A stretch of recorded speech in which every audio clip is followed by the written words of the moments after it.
आम्ही 2014 नंतर महायुतीचं सरकार आल्यावर बघितलं होतं, त्याची एक प्रकारे पूर्तता आज या ठिकाणी होते। समृद्धी महामार्ग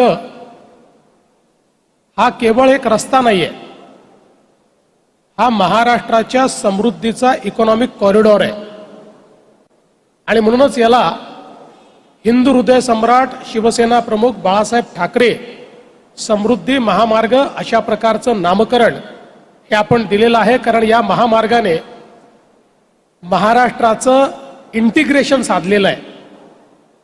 जवळपास महाराष्ट्राचे 24 जिल्हे या महामार्गामुळे JNPT पोर्टशी कनेक्टेड आहेत आणि लवकरच हा महामार्ग नवीन वाढवण बंदराशी देखील आम्ही कनेक्ट करणार आहोत।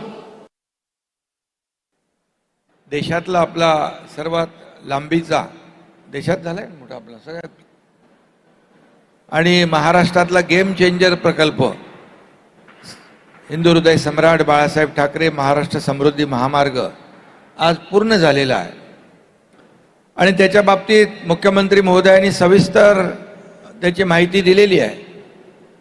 खरं म्हणजे हा सगळ्यात टफ आणि चॅलेंजिंग असा प्रकल्प होता। सुरुवातीच्या काळात हा प्रकल्प होईल की नाही याची साशंकता आणि काही लोकांना वाटतही होतं की हा रस्ता होणार नाही किंवा काही लोक होऊ नये यासाठी प्रयत्नशील होते।